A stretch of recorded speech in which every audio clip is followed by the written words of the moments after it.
Waalaikumsalam Ibu. Bagaimana kabar kalian hari ini? Baik Bu.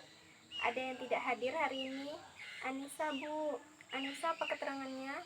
Sakit Bu. Mari kita doakan semoga Anissa lekas sembuh dan dapat mengikuti pelajaran seperti biasanya. Baiklah, sebelum memulai pembelajaran, marilah kita berdoa bersama-sama terlebih dahulu. Bismillahirrahmanirrahim. Raditu billahi robba wa bil islami dina wa bil muhammadin nabiyya wa rasulah. Rabbi zidni ilma warzuqni fahma. Amin. Anak-anak, ada yang masih ingat materi sebelumnya apa? Tentang perkembangbiakan tumbuhan, Bu. Iya, selain tumbuhan, hewan juga berkembang biak. Ada yang punya hewan peliharaan di rumah? Saya, Bu. Saya punya kelinci, Bu. Saya punya ayam, Bu.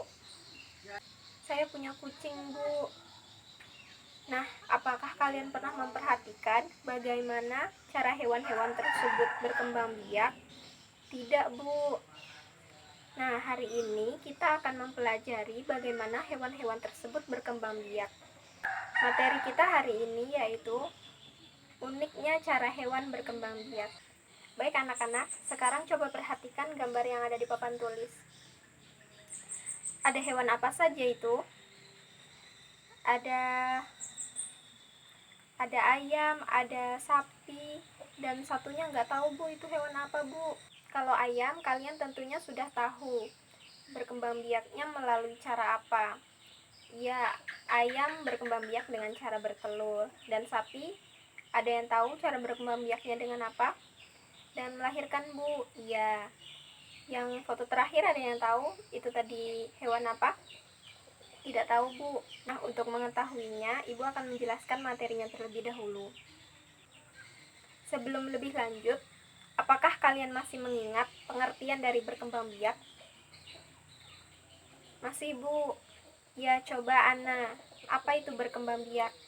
Berkembang biak adalah kemampuan makhluk hidup untuk menghasilkan individu baru atau menghasilkan keturunan yang sifatnya menyerupai induknya, Bu.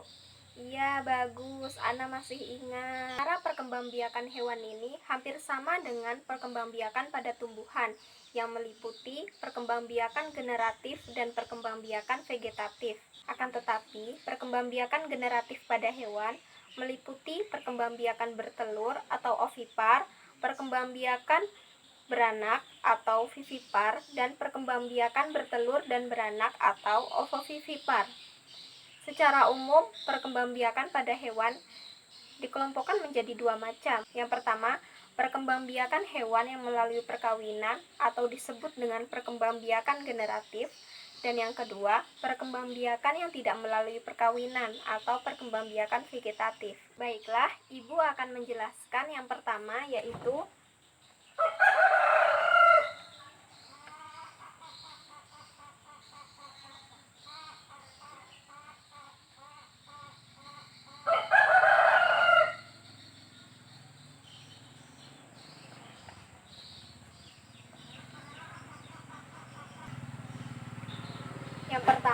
perkembangbiakan generatif.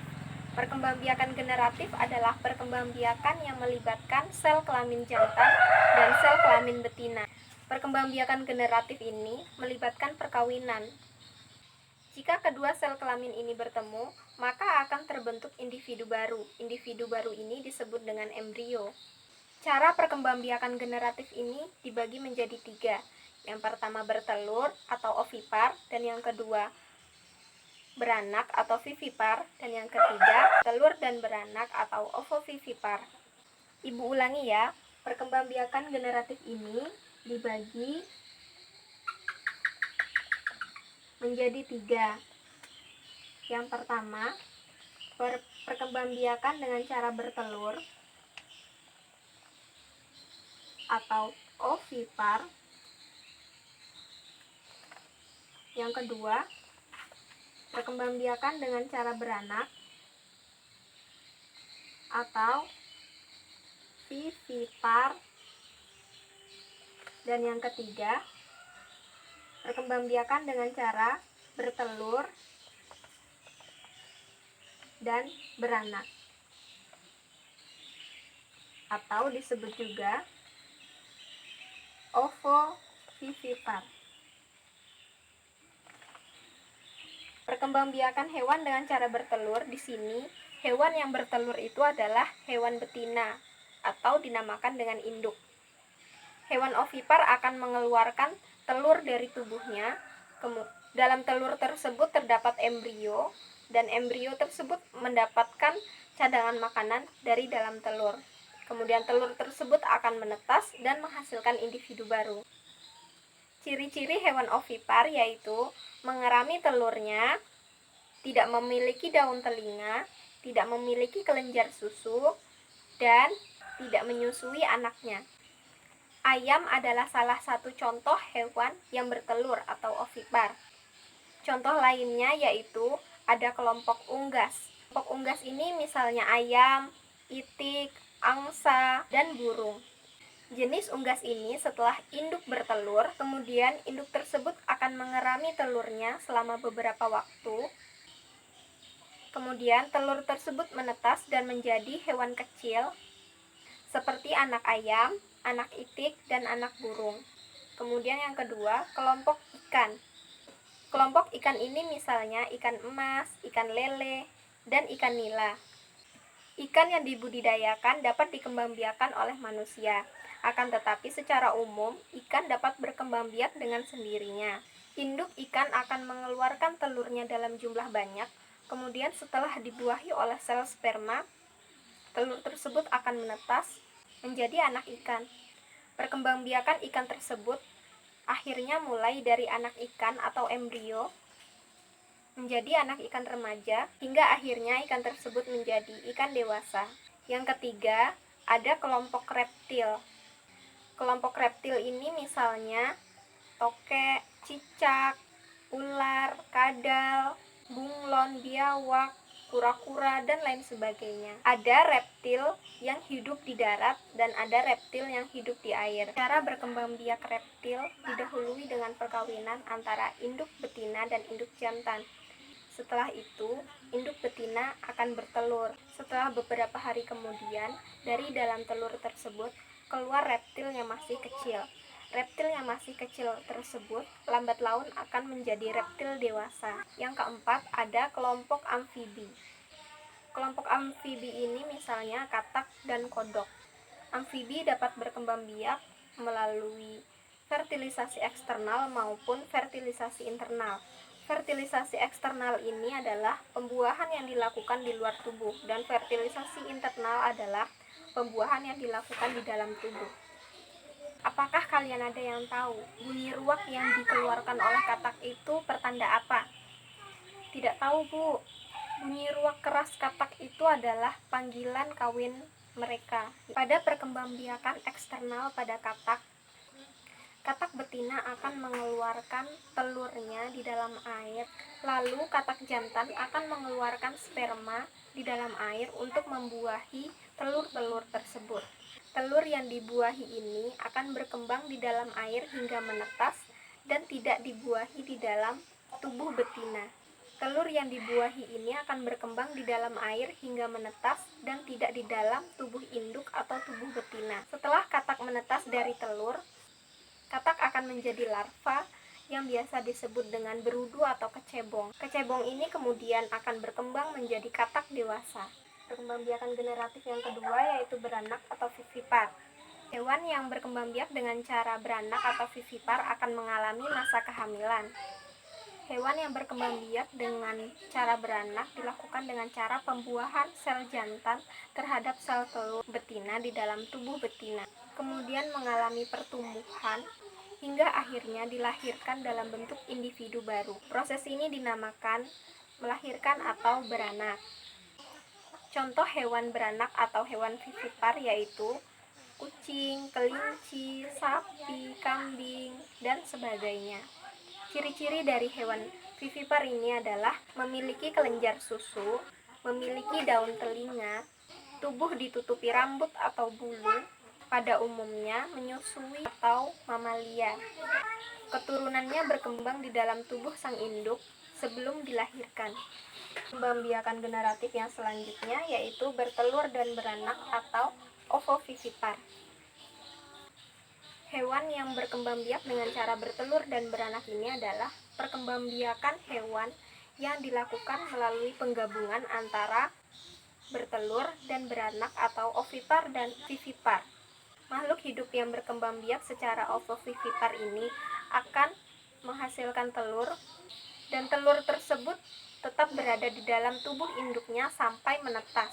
Lalu, sang induk tersebut akan melahirkannya dalam bentuk individu baru. Contoh hewan ovovivipar yaitu hiu, ikan pari, ular sanca, ular boa, dan ular piton. Hewan ovovivipar tidak memiliki ciri khusus. Yang membedakannya yaitu dari proses pembuahan, di mana menjadi telur hingga menetas di dalam tubuh induknya, kemudian dilahirkan.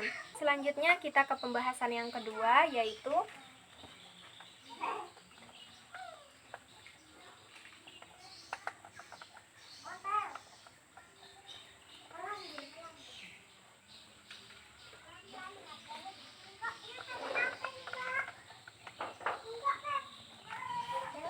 perkembangbiakan vegetatif. Perkembangbiakan vegetatif adalah perkembangbiakan yang tidak melibatkan sel kelamin dan tidak melalui perkawinan. Individu baru bisa muncul melalui beberapa alat perkembangbiakan, diantaranya yang pertama,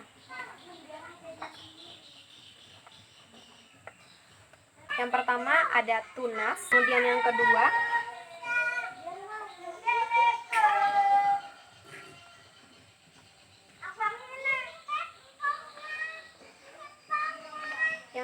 membelah diri, kemudian yang ketiga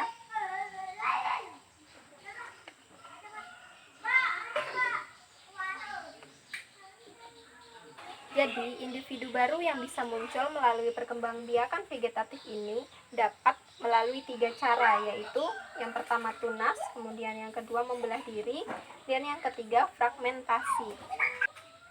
Tunas terbentuk dari dinding tubuh induk yang menonjol. Tunas ini dapat tumbuh membesar. Setelah besar, tunas ini akan memisahkan diri dari induknya. Selanjutnya, tunas tumbuh menjadi individu baru. Contoh dari hewan yang berkembang biak melalui tunas ini adalah hidra. Jadi kalian sudah tahu kan hewan apa yang Ibu tampilkan di awal pembelajaran tadi? Ya Bu, hewan apa namanya? Hewan hidra Bu. Ya, hewan yang berkembang biak dengan cara membelah diri ini adalah amuba. Amuba adalah hewan bersel satu dengan ukuran yang sangat kecil dan tidak dapat dilihat oleh kasat mata. Hewan ini hanya bisa dilihat menggunakan mikroskop. Amuba dapat membelah diri menjadi 2 bagian dengan susunan yang sama. Selain amuba, bakteri juga berkembang biak dengan membelah diri. Kemudian yang ketiga ada fragmentasi. Fragmentasi ini adalah pemotongan bagian tubuh. Induk hewan akan memotong bagian tubuhnya sendiri tanpa merasa sakit. Selanjutnya, potongan tersebut tumbuh menjadi individu baru. Contoh hewan yang berkembang biak dengan cara fragmentasi ini adalah cacing pipih. Tubuh cacing terpotong secara alami menjadi 2. Selanjutnya, setiap potongan tubuh tersebut tumbuh menjadi individu baru. Dari penjelasan Ibu mengenai perkembangbiakan hewan secara generatif dan vegetatif, apakah kalian sudah paham? Paham Bu? Apakah tidak ada yang ingin ditanyakan? Tidak ada Bu. Baiklah, jika sudah paham, Ibu minta kalian memperhatikan 2 gambar di samping. Di sini ada gambar kelinci dan cicak. Di sini kelinci memiliki daun telinga dan cicak tidak memiliki daun telinga. Ibu minta kalian menuliskan kaitannya hewan yang bertelinga atau tidak bertelinga dengan cara mereka berkembang biak. Ibu minta tuliskan di selembar kertas, kemudian nanti akan ditampilkan di depan dan kita dengarkan pendapat teman-temannya. Apakah sudah selesai mengerjakannya? Sudah Bu. Ya, Ibu minta salah satu maju ke depan untuk menyampaikan pendapatnya. Ibu minta Rizky maju ke depan. Jadi Bu, menurut saya kelinci memiliki daun telinga, berkembang biak dengan cara melahirkan. Kesimpulannya, hewan yang memiliki daun telinga pasti berkembang biak dengan cara melahirkan. Kemudian cicak, cicak tidak memiliki daun telinga dan berkembang biak dengan cara bertelur. Kesimpulannya yang saya dapatkan, hewan yang tidak memiliki daun telinga berarti tidak melahirkan. Bisa jadi hewan tersebut berkembang biak dengan cara bertelur atau bertelur dan beranak. Gimana? Apakah kalian setuju dengan pendapat Rizky atau punya pendapat lain? Setuju, Bu? Ya, baik. Rizky boleh duduk. Bagus. Beri tepuk tangan untuk Rizky. Setelah kita sudah berada di ujung pembelajaran pada hari ini, Ibu minta satu orang untuk menyimpulkan pembelajaran pada hari ini. Coba Anda simpulkan pembelajaran pada hari ini. Baik, Bu. Iya, Bu. Kita hari ini telah belajar tentang cara hewan berkembang biak. Ada perkembangbiakan generatif dan perkembangbiakan vegetatif. Dan itu, Bu, yang bisa saya simpulkan. Iya, Ana, bagus. Mari kita beri aplaus untuk Ana. Baik, Ibu simpulkan lagi ya. Jadi kita tadi telah belajar cara hewan berkembang biak.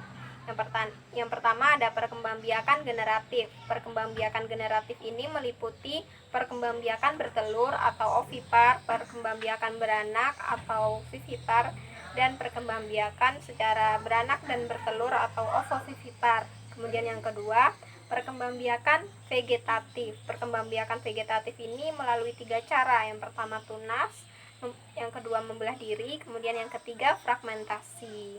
Jadi sebelum mengakhiri pembelajaran pada hari ini, Ibu akan memberikan kalian tugas berupa mind mapping atau peta pikiran. Kalian boleh mengerjakannya di buku gambar atau kertas lembaran. Boleh menggunakan pewarna, pokoknya sekreatif kalian aja. Ibu akan memberikan contohnya. Contohnya seperti ini. Di sini ada perkembangbiakan hewan. Kemudian terbagi menjadi 2, yaitu vegetatif dan generatif. Kemudian di bawahnya, silahkan kalian kerjakan. Ibu beri waktu 10 menit ya. Baik, Ibu akan membagikannya. Ini punya Ana. Ana, maju. Ya, Bu. Nah, bagaimana pesan dan kesan kalian pada pembelajaran hari ini? Seru, Bu, tapi banyak materinya bikin pusing, Bu. Wah, gitu ya. Tapi nggak apa-apa. Meskipun pusing, kalian harus tetap belajar supaya bisa jadi pintar. Di rumah juga kalian harus rajin belajar. Untuk mengakhiri pembelajaran pada hari ini, marilah kita mengucap hamdalah. Alhamdulillahirabbil alamin. Sebelum kita pulang, marilah kita berdoa terlebih dahulu. Bismillahirrahmanirrahim. Wal asri innal insana lafil khusri illal ladzina amanu wa amilus solihati wa tawasau bil haqq wa tawasau bis sabr. Amin. Baiklah, Ibu akhiri pembelajaran pada hari ini. Apabila terdapat salah kata, Ibu minta maaf. Ibu akhiri. Wassalamualaikum warahmatullahi wabarakatuh. Waalaikumsalam warahmatullahi wabarakatuh.